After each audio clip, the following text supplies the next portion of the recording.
Bonjour et bienvenue dans ce nouveau numéro du Temps d'une bande-annonce, un numéro consacré à Matrix Résurrection réalisé par Lana Wachowski avec Keanu Reeves, Carrie-Anne Moss ou encore Jessica Henwick. Pour savoir si sa réalité est une construction physique ou mentale, Monsieur Anderson, alias Neo, devra choisir de suivre une fois de plus le lapin blanc. S'il a appris quelque chose, c'est que ce choix, bien qu'illusion, reste le seul moyen de sortir de la matrice ou d'y entrer. Si Matrix Résurrection est bien une suite, il fait aussi une relecture condensée des 3 précédents volets, parfois en montrant quelques extraits tels quels de la trilogie, parfois en revisitant certaines scènes avec un regard plus ou moins neuf. Quoi qu'il en soit, il y a donc beaucoup de références via les musiques ou les objets dans le décor, mais ce n'est pas, ou du moins pas que, de la nostalgie pour de la nostalgie. Côté bonnes idées, on retiendra également l'utilisation de la population comme de véritables bombes humaines sur le final, ou encore un beau travail sur les couleurs avec les teintes rouges et bleues très présentes pour marquer la distinction réelle-virtuelle. Aussi, l'idée que Anderson soit toujours développeur mais de jeu cette fois s'inscrit bien dans l'air du temps, comme dans le premier Matrix, et permet d'ajouter une couche de réflexion intéressante sur ce qui fait la qualité de la saga, le jeu qu'il a développé étant en fait tiré de sa propre vie et donc des 3 précédents films. L'idée pour les machines est qu'en faisant de la matrice un produit culturel de masse, la population oubliera d'autant plus qu'elle en est prisonnière, car l'exposer aussi frontalement la rend paradoxalement plus invisible, voire même désirable.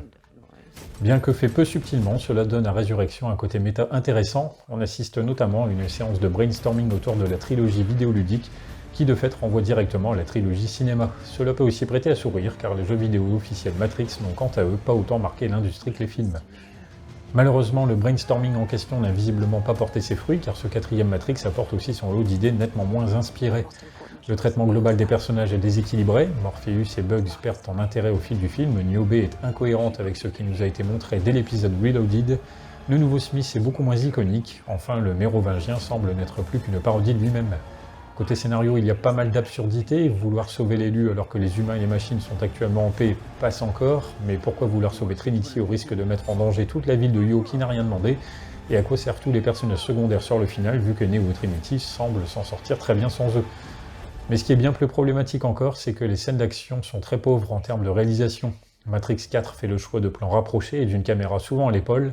La composition très méticuleuse et illustrative inspirée des comics qui faisaient de Matrix une œuvre si élaborée visuellement a totalement disparu. De plus, les combats sont très brouillons, peu lisibles, on est là encore très loin des chorégraphies travaillées qui mettaient en valeur les arts martiaux.